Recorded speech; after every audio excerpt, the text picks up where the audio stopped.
Hey everybody, Jamin here from Game Show. So you've probably heard this week or over the last week rather, there's been a bit of a controversy surrounding The Witcher 3, a critically lauded fantasy RPG that's opened to huge sales numbers, but it's also been open to criticism about how its characters lack diversity. So a lot of this comes from Polygon, who ran a very seriously hot take pointing out that there's not a single person of color in the game. Everyone's Caucasian, aside from the monsters, of course. And so this resulted in a much larger conversation that's obviously been happening for quite some time about representation in games, but more specifically representation in a game like The Witcher itself. So the debate ends up being split. There's a dichotomy of people on two different sides. There's people who are defending it and then people who are condemning it. And so this raises this question, what do we really mean when we talk about diversity? And I feel like The Witcher is a really good test case to discuss this, at least a little bit. All right, so let's take a closer look at the two different camps. On the one hand, when we talk about diversity, let's say these are like the pro-diversity folks in this instance. When we talk about diversity, we're usually talking about ethnic diversity, where all people are equal and therefore should be represented equally in media. Games should be diverse, and so many people say that The Witcher 3 is endemic of a problem that games have with inclusivity, a cause that I am, of course, very sympathetic to. I've done lots of different episodes on it, maybe too many episodes for some folks, but I feel like we talk about it in a regular amount because it's an important issue to talk about. But the TLDR version is that the games there's a dearth of diversity, not just in how characters are represented, but who's making the games themselves.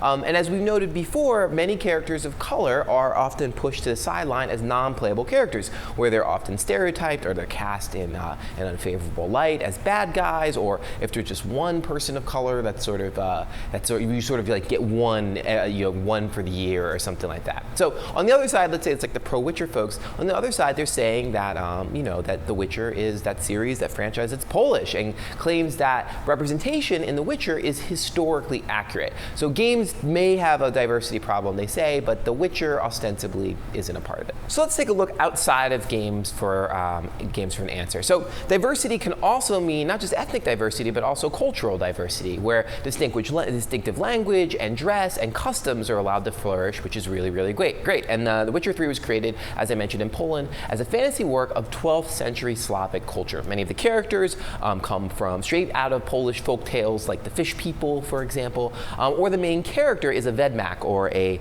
male witch. In fact, the Polish people view this game as a cultural product, something that can be shipped to the world as a demonstration of what it sort of means to be Polish. In fact, when America's President Obama visited Poland a few years ago, the Prime Minister of Poland, Donald Tusk, actually presented Obama with a copy of The Witcher 2. So here's the thing. Poland, their culture is overwhelmingly white, right? So the ethnic breakdown of the Polish-Lithuanian Commonwealth in the 15th century was estimated at about 3.25 million Poles, 3.75 million Ruthenians, about 500,000 Lithuanians, but pretty much all, we would say, like white people.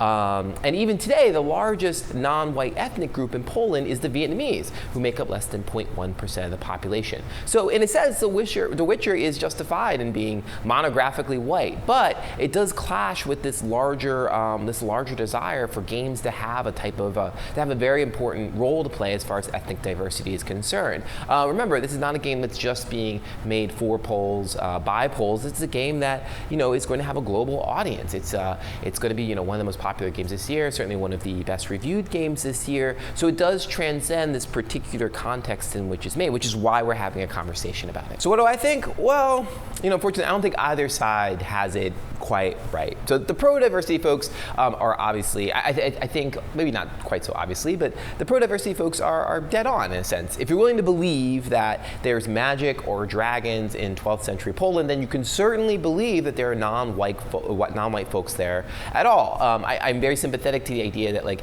if you're making the argument that the reason why so many white people in a game like The Witcher is because it has to be historically accurate, you then throw that out the window once you introduce these sort of historically inaccurate moments, whether it could be NPC dialogue or whatever it might be. I think it's important to recognize that every narrative decision is a choice. So that means choosing not to have a certain type of people in the game, that's a choice as well. Fantasy sort of uses this as a cop-out all the time.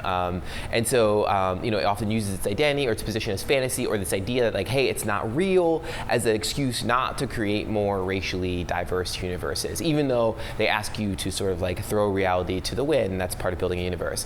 But the problem is that The Witcher isn't that game. In terms of a lot of the games that I often complain about, I don't feel like The Witcher is one of those. For one, it's obviously well received by critics. It's a cultural product, as I explained, and it has a rationale for the preponderance of white characters. That's something that you very rarely find in video games, where you have a lot of different white characters, and you might say, there's not a particular reason. It's just kind of like the decision of the game designers to make that sort of happen.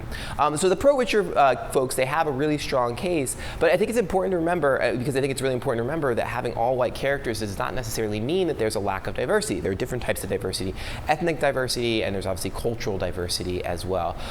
The problem is that, I think for the pro-Witcher folks, I don't necessarily believe that this is, I think the problem is that The Witcher is like the one game where this applies to. If you look at games like more broadly as a cultural form, they still really, really struggle with diversity. I think that it needs to be a part of the conversation. It's, the thing is that The Witcher is 100% an exception to the rule, but the rule being is that we still have a problem in terms of there not being enough diversity in games. So I think either side has some great points, but I don't necessarily think my position kind of lines up neatly with one side or the other. But you may feel differently, so I encourage you to hash it out in the comments, and I'll see you all next week.